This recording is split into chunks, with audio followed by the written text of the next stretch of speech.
Hello, everyone. Welcome in.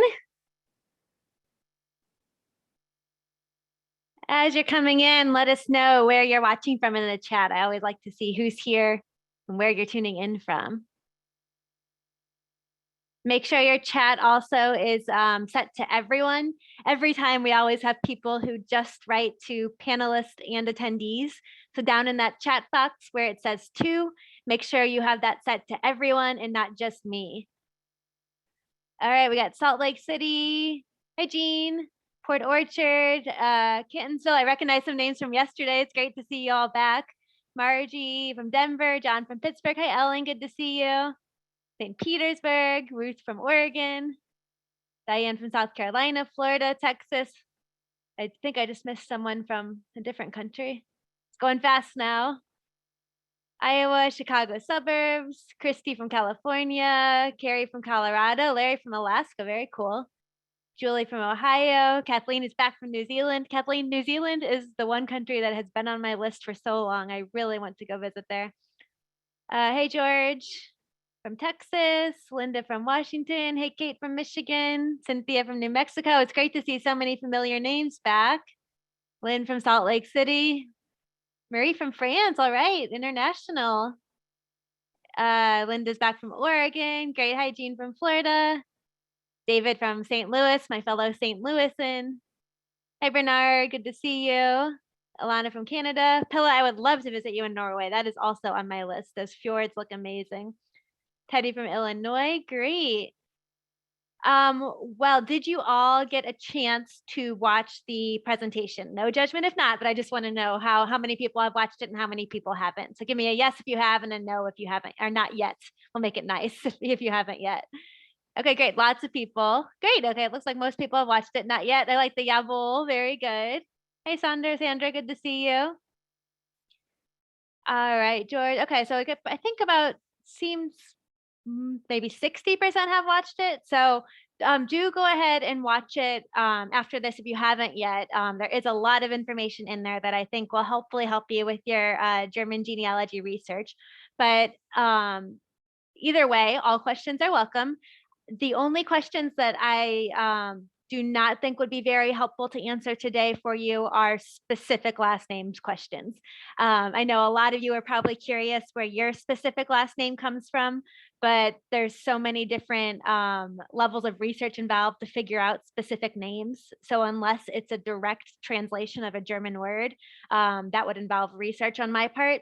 So I won't be able to answer any what does my name mean questions, but if you saw the presentation, there is a great website for that, and that is namespedia.com. And that is, if you type in your name there, I'll show you in a little bit, you can find out the meaning of your last name because it is really interesting to know, I'm sure. Yeah, Wilbur, the handout is on the session page. So if you go to the session page for Schmidt, or Schmitt, I think Lynn asked what section what we're talking about. Good question, Lynn. We're talking about the presentation that's up on the screen, Schmidt, or Schmitt, how to identify your German surname variations. And if you go to, oops, wrong way. Let's go to the sessions, make a new page.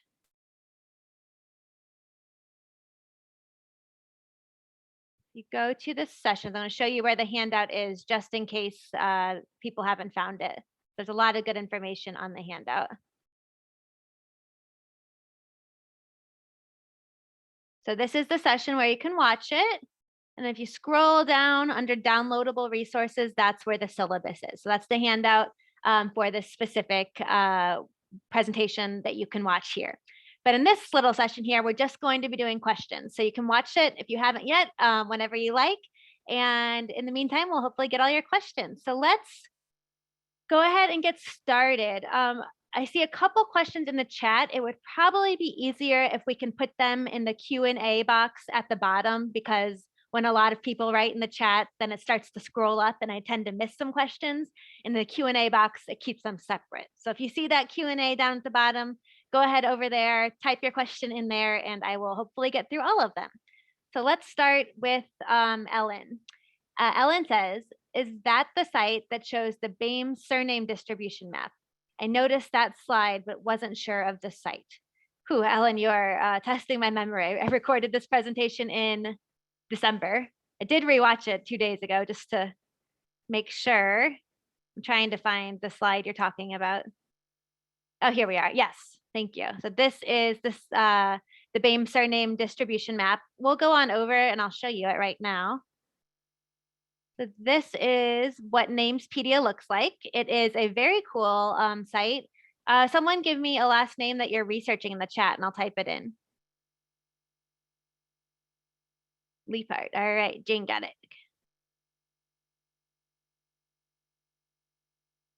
Okay, so we'll click on the result.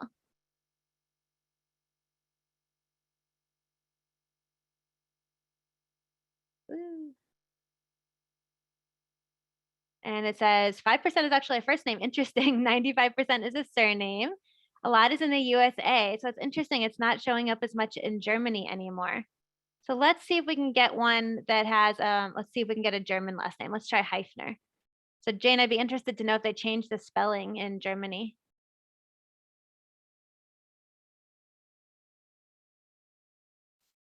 Yes, so there was Leipart. That makes sense, Jane.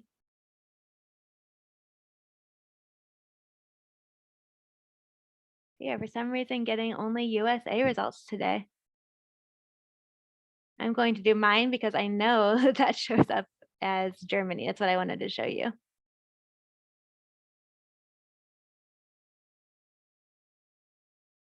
There we go. Okay. So this is what I wanted to show you. And then this is usually the names that come up are, we'll show you the different countries. For some reason, the first two we did happen to only be US. But when you are researching your last name and you want to see where it was most prevalent, this map should pop up. So Schober is in Germany and Austria, as well in the USA, a little bit in Switzerland, etc. You can click on the maps down here to see the distribution in the different countries. So it's in France. We don't really care about that. Sorry to the person who's from France. We might care about that if we're from France. So you can see that. Let's see. Trying to get to my map.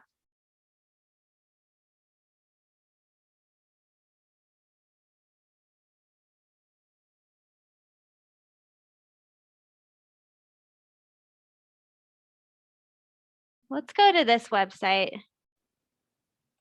This might give us better results for this specific last name. So this is another link that's on your handout. I would suggest trying both of them, Namespedia and forebears.io. And then you click on your last name. And then here, this is what, oh, you know what? That's why, because I was taking that screenshot from forebears.io. All right, so this is the website, Ellen, that you were asking about. Namespedia is also one that you can do that we were just talking about. But it turns out forebears.io is actually a little bit more detailed. So I would suggest using this one first. If it doesn't show up on forebears.io, then go over to that Namespedia site and see if it pulls up anything on there. But it will tell you the definition here. So Schober meant a dweller at or near a haystack. And it shows you the distribution down here. So most prevalent in Germany, highest density in Austria. And you can see the different colors on the map.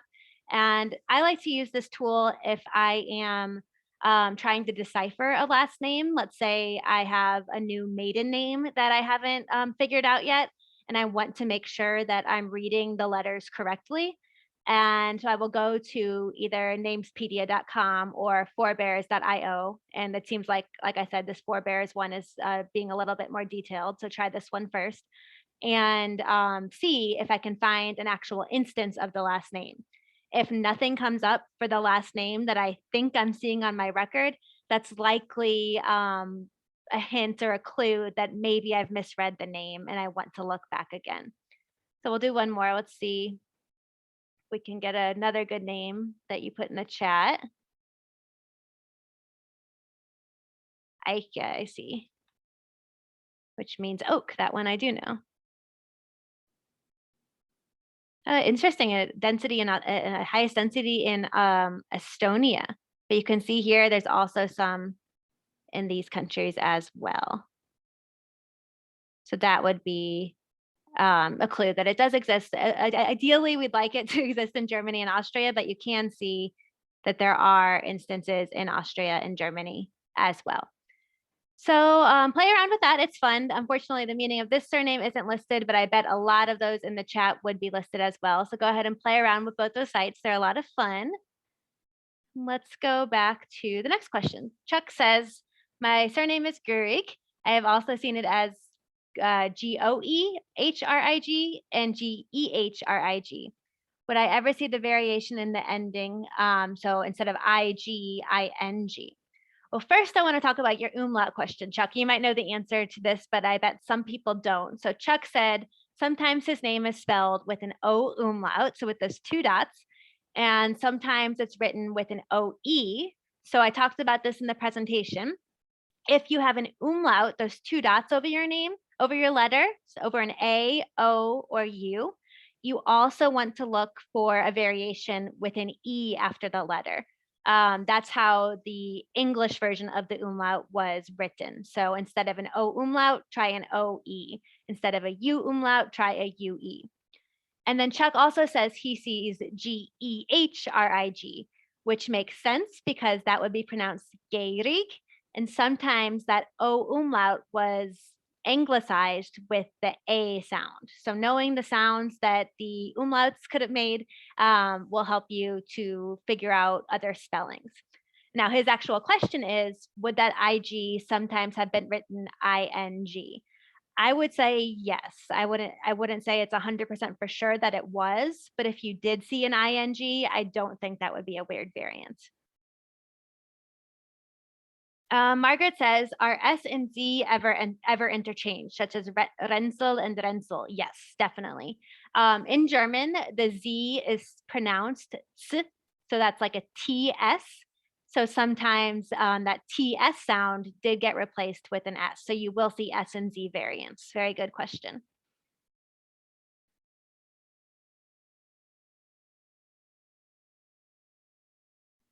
All right, checking those off. Marilee says, what does von, V-O-N, signify? So that actually means of. So if you, or from, 2 things. So in relation to names, the VON was used for noble names. So VON would be someone who had nobility in their blood or was a noble family.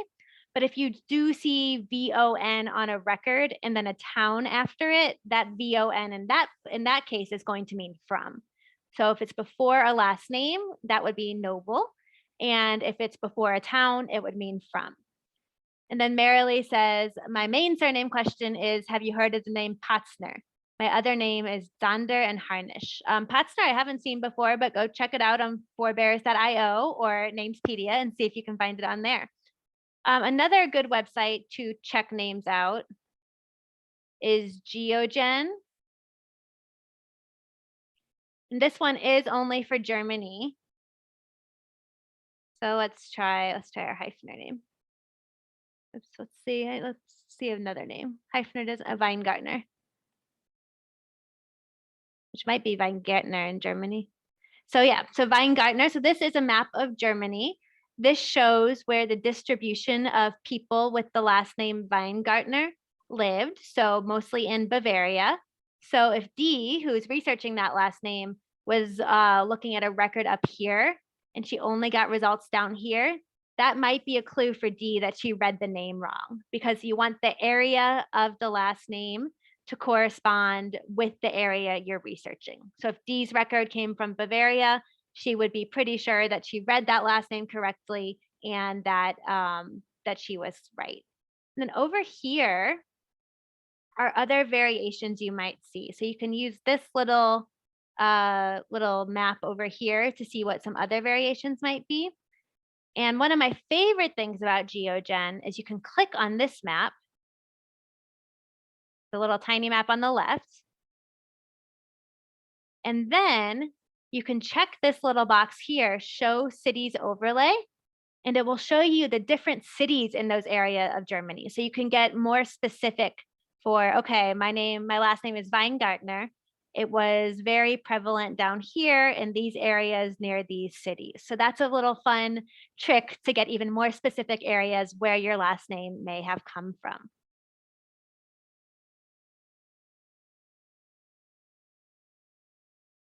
Dana says, my husband's name is Schrader. I've asked both German and Dutch speakers to pronounce it. What they said was not how his family pronounces it. That plus the contemporary spelling presents a barrier to drilling down to the name I should search for in a document. How to proceed? Great question. I would think with the A sound, just like we talked about before with Chuck's last name of Gurig, I would think that was spelled with an O umlaut. That would be my guess. SCHR O umlaut DER. And it may have gotten changed to an E being anglicized at some point. So that in German, that E sound, Schrader, would make an A.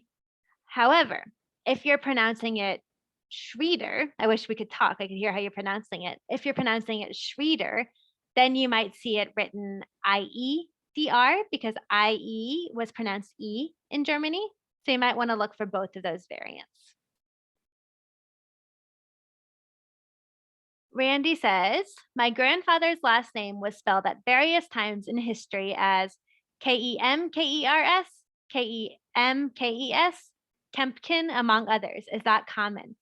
Those are actually not very common variants. It's interesting to me that they changed the actual last part of the last name because those aren't different pronunciations of the same sound or anything like that. The EN might have been a possessive type thing at a point. It would depend how it was used in the document. So you might want to check out that specific document and see if it was used as possessive rather than actually being a new ending of your last name. That would be my guess, but it's worth checking out.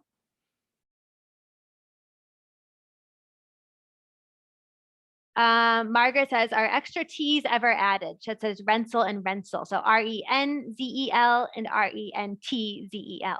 Yes. Remember how I said that Z is pronounced like a TS, a T? So really Renz and Rentz would have been pronounced exactly the same in German. That Z sounds like a TS. So adding that extra T really doesn't change the meaning. So you might see a TZ instead of just a Z in your document. Great question.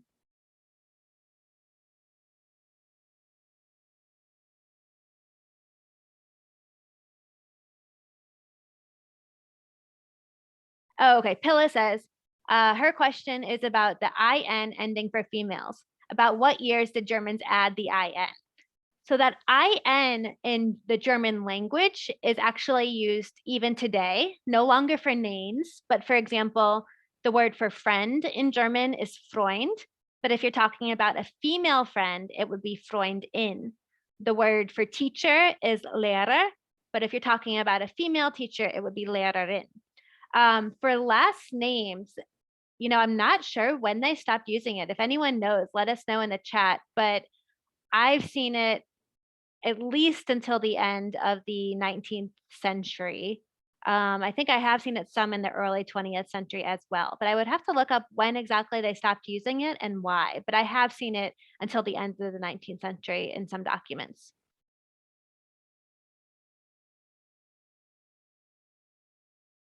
Courtney says, I didn't see a B and V in your class as interchangeable. My grandma went by Albina or Albina, but I've seen it written sometimes as Alvina. That's interesting because normally B and V would not be interchangeable in German. It might have just been specific pronunciation, perhaps dialect pronunciation, but B and V are not letters that usually do get interchanged with one another.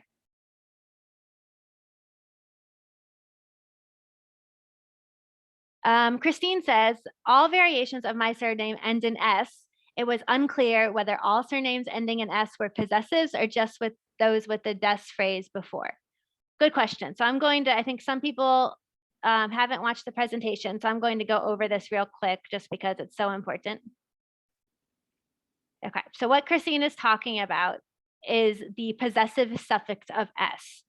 So if you see a last name, your last name with an S on it in some places, but not in others, check to see if there's a des before, because what that is a possessive word. Des means of.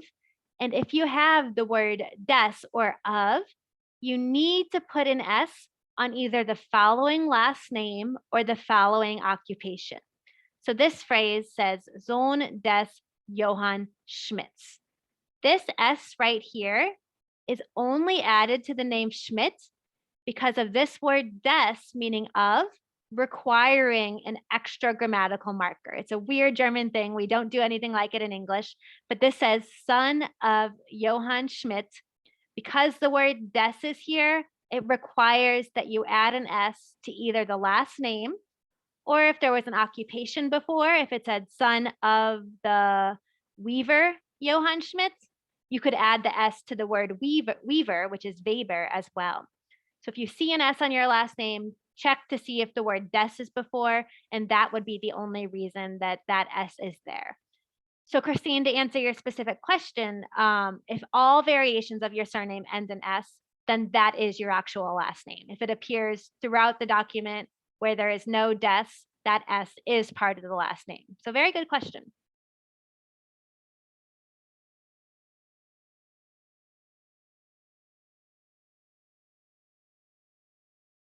Jean says, are Prussian surnames different from German names, or are they all considered German?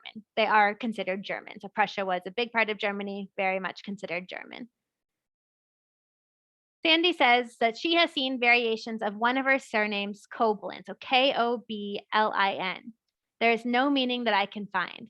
The variations are many, and then she gives many variations with C's and K's and P's instead of B's, etc. When I've gone to the sites from your webinar, the best choice is the one under Koplin, so Koplin. Her question is, the name is now Koblin with a B instead of a P, but the name is pronounced Kobalin. This person, as far as I can tell, has no direct where he lived in Minnesota. So would the current locations for any spelling of the surname work now?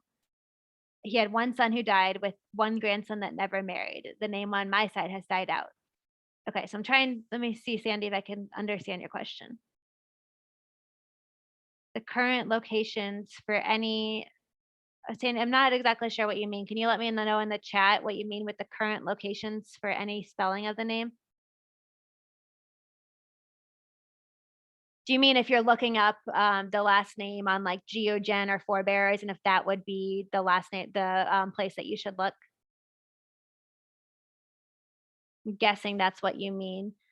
If so, really using names as a basis, like you saying like I'm going to go to Geogen, I'm going to go to Namespedia, type my last name in, and then start researching in that location. That's really a last resort. That's kind of really putting like, if you don't have any other way to find a location, it's a last resort, because think about it. You're not sure that your ancestor comes from there. You're just basing it on the fact that the name comes from there. It could very well be that your ancestor comes from there, but it's not certain. What you really want to do is look in the country they emigrated to first, whether that be the United States, Canada, Australia, etc., and see if you can find any documentation in the country that they went to stating where they came from in the German-speaking country. That could be from a naturalization record. You could look at church records from that specific area in the States or whatever, but you really want to try to narrow down the town in the state before you cross the pond. Using the name as a way to find a location would really be your last resort.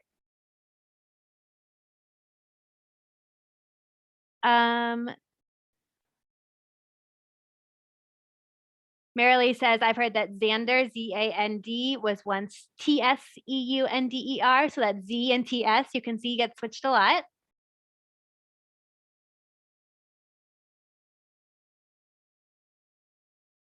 Julie says, how are A, O, and U with the umlaut pronounced? Okay, well, keep in mind, I am not a native speaker, but A, umlaut you see in the word Becker, so baker. So that's often pronounced as a short E.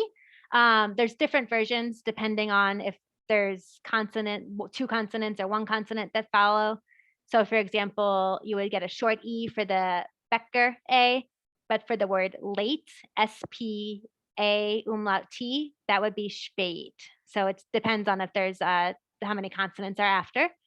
O is and U. So that's my best. Should have my husband come up here and do a native speaker for you, but I had to do lots of practice with those umlauts. Marjorie says, why did my family change their name back and forth between Rob, R-A-A-B, and R-A-P-P? Those B's and P's were interchanged a lot. I don't think I told this story on the webinar. I used to live in Austria, and I one time was in Salzburg, and I had to go order a book from a bookstore. And I didn't have the book at the bookstore, so I had to give my name to have them hold it for me for later. And my maiden name is Portnoy, P-O-R-T-N-O-Y. And so I gave my name as Portnoy, and he goes in German, now is that with a hard P or a soft B? And I had no idea what that meant. I was like, it's just a P, you know, puh, puh.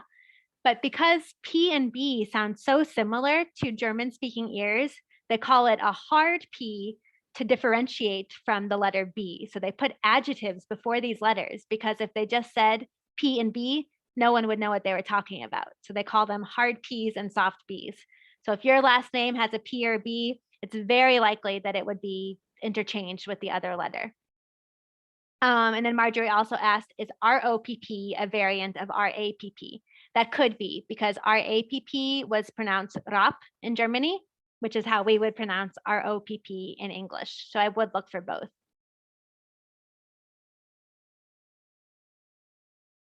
Okay, Pillow, we got you.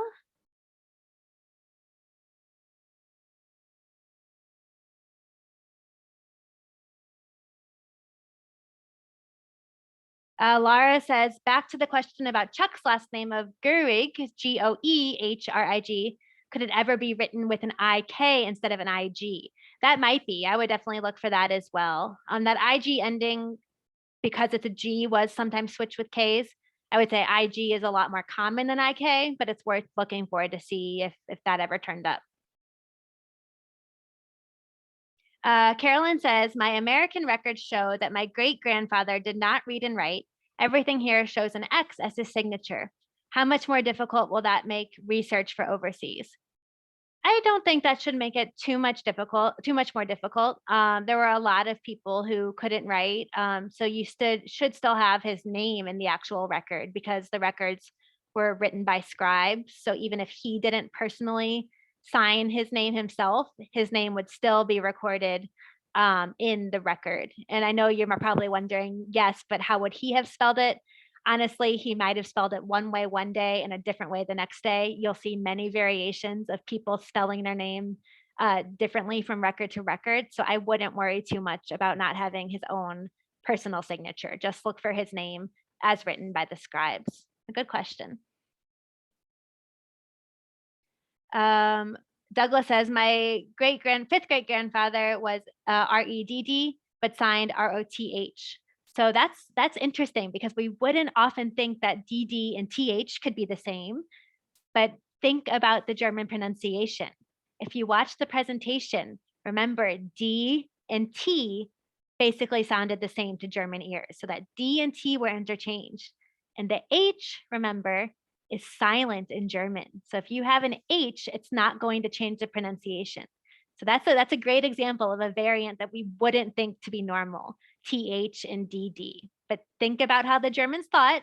T's and D's sounded the same, and H wasn't pronounced, and you can see how they got there. Nikki says, did I miss the presentation? Was that at a different time?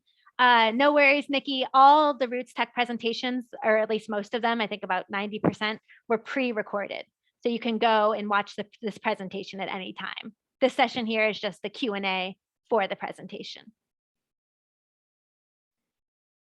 Ruth said, would Lori also be written Lori in Germany? I would say more so. L-O-R-I is more common than L-O-R-Y for sure. Something else that you might run into in your German records is you might see a Y with an umlaut over it. In more old-fashioned records, those Ys also had the umlauts, the two dots. Didn't change the pronunciation. basically the same as a Y today, but you will see that Y umlaut. Usually more in the 1700s, sometimes the 1800s, but it's definitely more old-fashioned. Sue says, how would an FT at the end of a name be pronounced, such as Senft, just like that, Senft, FT. So in German, really almost every letter is also pronounced. Like I said, my husband is from Austria. He's a German speaker, and it drives him crazy that there's so many letters in English that we don't pronounce. When he was first learning English, he would often say people were dump, D-U-M-B, dump. And I would have to tell him, no, we say it dumb.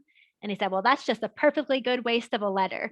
So really in German, they really get the value out of every letter they put in there. So think about that when you're trying to think about your pronunciation.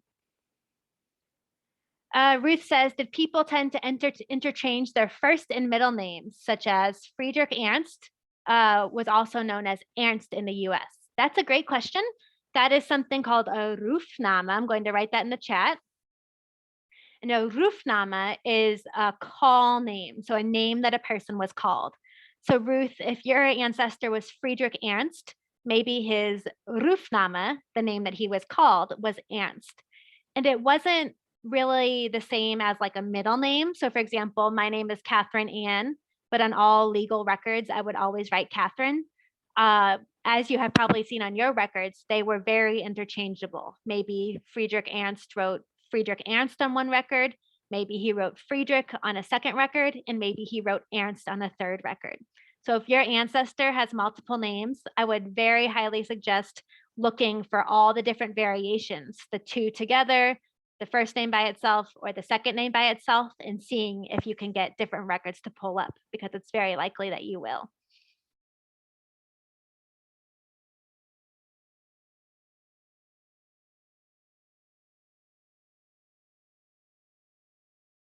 Let's see.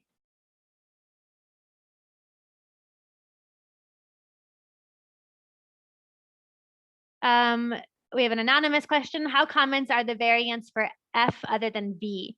On American documents, my great-grandfather spelled his name Pfeiffer, so PF with two Fs in the middle, or PF with one F in the middle, or just an F. I don't have any German documents for him yet. What is the likelihood that there are other variants for the F sound that I'm currently missing?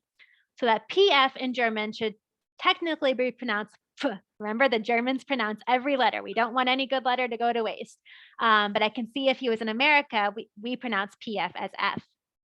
The German word for pan, like a frying pan, is Fahne with a PF. And the German word for flag, like an American flag, is Fahne with an F. And that's honestly something that's hard for me. Whenever my husband and I speak in German, whenever I'm trying to talk about cooking and talking about the frying pan, I always have to make myself concentrate to say that P, that Fahne, because Germans do not waste letters. However, if it got anglicized, we would always say Fahne. So your last name could easily have been Pfeiffer with an F, because the anglicized might have just forgotten that P, taken off that P. Other variants of an F, I really couldn't think of any. I think it would just be the V, and that's usually more common in the middle of a name rather than at the beginning. Not to say it could never happen at the beginning, but V and F are the most common letters interchanged in that case, I would say. Nikki says, where can I get the PDF of the name handout? So that is over here. If you go to, let's put the link in the chat to the presentation. Margaret says, no wasted letters except for the H. You are right. I forgot that poor H is all wasted. Very good point, Margaret. I just put the link to the session in the chat, and Nikki, you can go down to the bottom under downloadable resources, and this is where the handout is.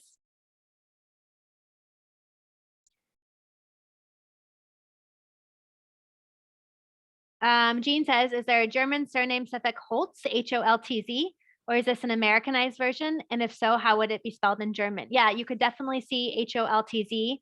Another variant of that would be, anyone know? What did I say a TZ could be replaced with? Let me know in the chat if you do. How else could we spell that Holtz? Yep, Nikki got it first, and Kathleen, perfect. So HOLZ, because that Z, remember, is pronounced like a TS. So that HOLTZ would be pronounced exactly the same as HOLZ. And that actually means wood. Holz is the word for wood. Douglas says, does rot or Roth in German mean red? That is what I have heard. Yes. So his last name could be spelled as Roth, as we would say in English today. But remember that H is silent, the one wasted letter. And the actual word for red in German today is without the H, rot, so R-O-T.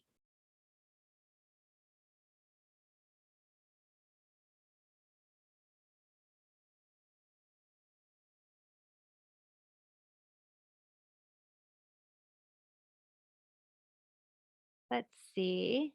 David says, what if a surname starts with an H? Great question. Then you do actually pronounce the H. That's a very good question. So if your surname starts with an H, you do say the H. The H's do have a purpose somewhat.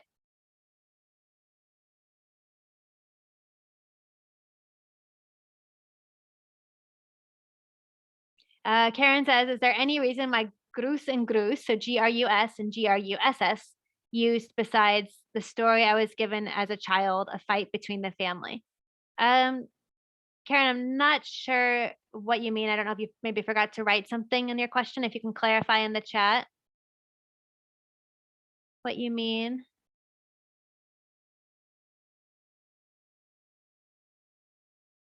Dennis says some ancestors have an extra N at the end, or M, sorry, at the end of Schram. So SCHRAM. Why is that? Honestly, because it wouldn't really have changed the pronunciation. So you may see it with one M or two M's. Something that you might not know is if you have an M or an N in your document and you see a straight line over it, that actually means that there should be two M's or two N's in that last name. So if you see SHRAM, but there's a straight line over that M, then you should double that M and it should be SCHRAMM. And that straight line works for both M's and N's. So a little extra tip for you today. Dana says, would Boyer, Bayer indicate that a family came from Bavaria, Bayern? Not necessarily, but let's go check it out and see what it says on forebears. I think Bayer would be the most likely one to be in Germany.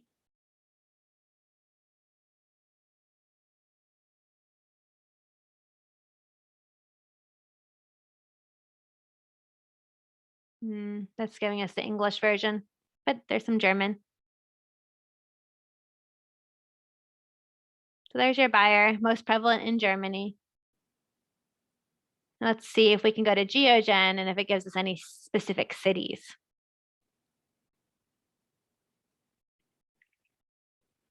Oops.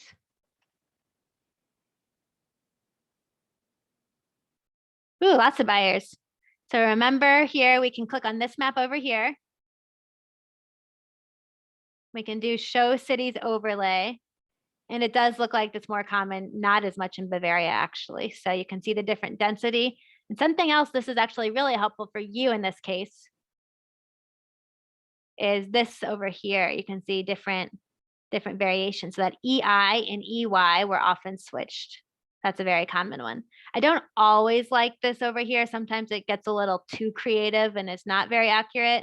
But if you keep in mind everything that I talked about in the presentation, you can at least look at some that may have been possible. So that EI is a very common switch for the EY.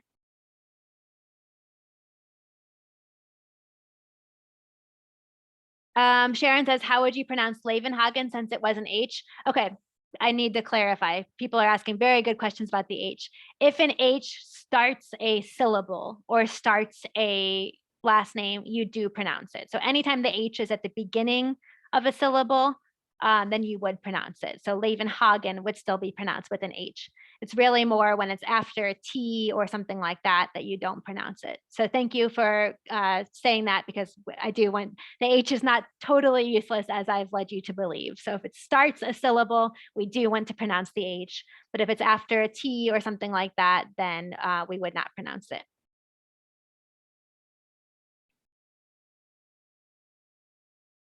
Okay, Karen says, oh, I gotcha. Karen says some of the family line uses the GRUS spelling, others use the GRUSS. That's just preference. My mother's maiden name is Miller, Mueller, and in St. Louis, we pronounce it Miller, while the part of the family that lives in Boston pronounces it Mueller. So it might have just been how things developed over time with spelling as well.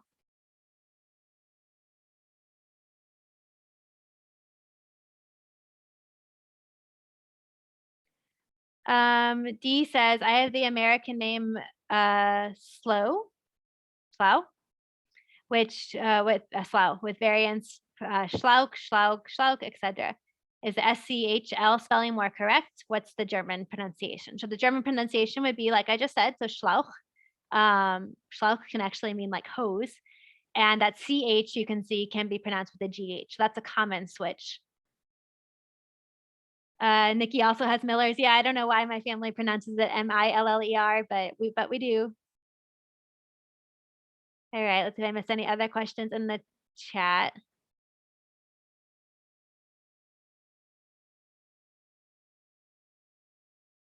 Cynthia says, wondering why her surname Schwinna has Dordichter after the name. I'm not sure about that. That would be a specific case. That's not a German word that means something.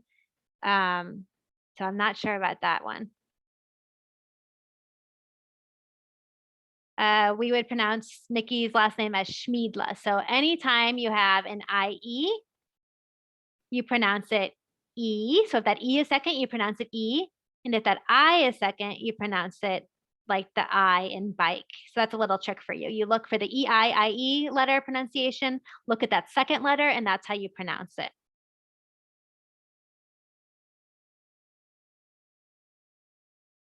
The other ways of using Sulz, so that you could just add a T in front of that Z. Technically in German, an S is pronounced like a Z. So the word Z in German is the formal version of you or the word she. And you can see you pronounce it Z, so like that Z sound.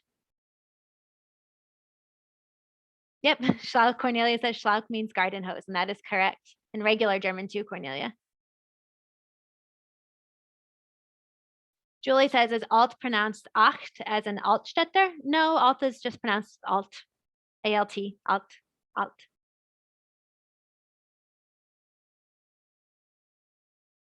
Let's see if I missed any other questions.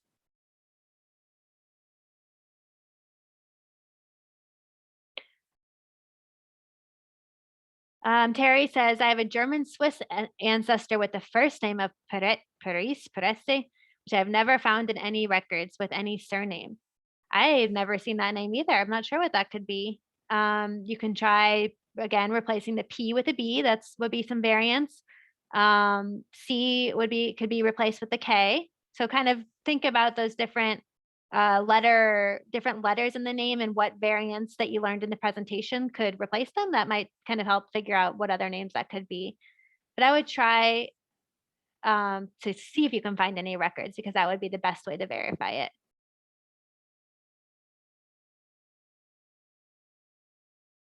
Teddy says, do you know, is the name Layman, if the name Layman has a meaning?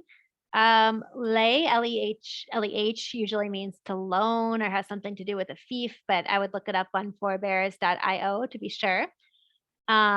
And you pronounce it layman, which is how the Germans would pronounce it. So that EH is pronounced like an A. So layman would be the German meaning instead of the Lehman like your other families do.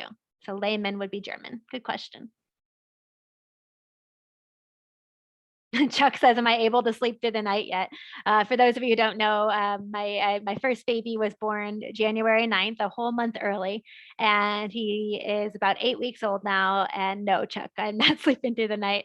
I was actually, we started this webinar at 10 o'clock my time in Oregon, and till about 9:50, I was trying to change diapers and get him a bottle. And so it's a very, very different roots tech for me than it has ever been before. But hopefully that nighttime sleep will come soon. Gayla says how to pronounce Poehler. In German, I would say Perle. So, it's like you round your lips and say Perle.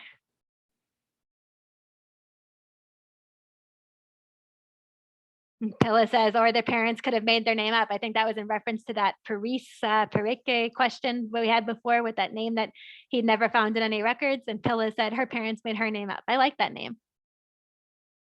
Carolyn says, is Geogen for only German research? Yes, unfortunately, Geogen is only German, but on your handout, I did talk about different maps, surname distribution maps that you can use for Austria and Switzerland.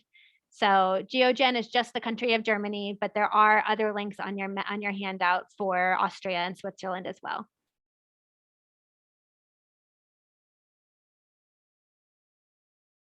James says, how do you pronounce this last name? And that would be Spangenberg. So Spangenberg. So Berg, Berg, is the word for mountain. So Spangenberg. Ruth said, would Shellbach ever be Shellbach? So CH at the end instead of a CK, or is that a US mistake? No, I would look for it with the CK in Germany as well, Ruth, because people, like I said, did not always standardize how they spelled their specific name. That CH technically is a slightly different pronunciation than the CK, but depending on their dialect, the region they lived in, that CH sound may have been pronounced more like a CK. So it's worth looking for both pronunciations. Chris says, how do we get the handout? The handout is on this session site. So if you go to the session, which I'll place in the chat, and then you can scroll down to downloadable resources and the handout's right there.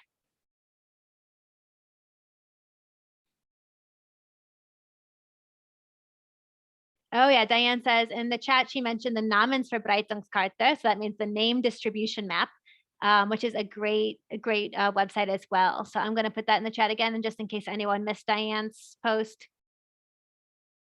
Thank you, Diane, for sharing that. And anyone, always feel free to share any resources you have. We can all learn so much from each other. And so that's for the entire German Empire distribution. That's great. I'm going to need to bookmark that. Let's take a look at it real quick. Oops. Is that the right link, Diane? Did I write it wrong?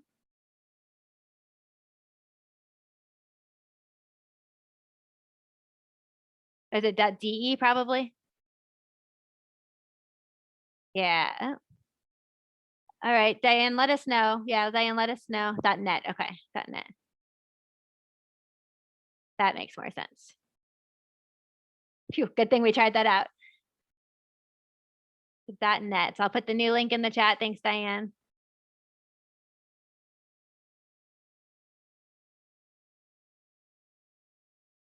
And then you can type in your last name. This is very cool. Thanks for sharing. And then you can see the distribution. Very cool. Thank you, Diane, for sharing that.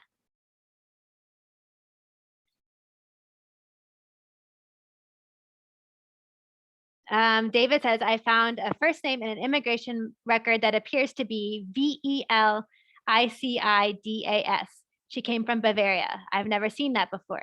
Any idea what that could actually be? I do have an idea. Does anyone else have an idea in the chat what this name could be instead? Velicidas. What letter could we replace at the beginning?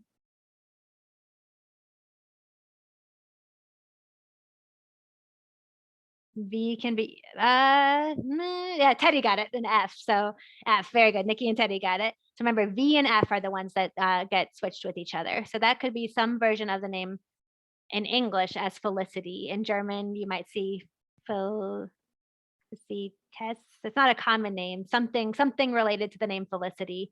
I would have to do more research to see what exactly that ending should be, but I bet it's a variation of Felicity. So remember, V's and F's are the ones that get switched with each other. And then P and B get switched with each other as well, but not with an F.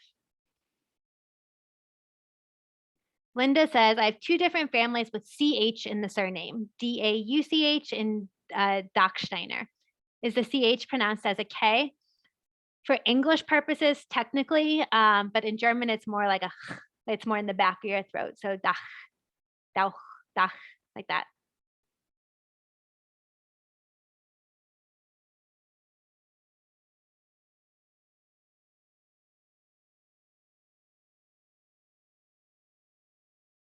All right. Any other questions?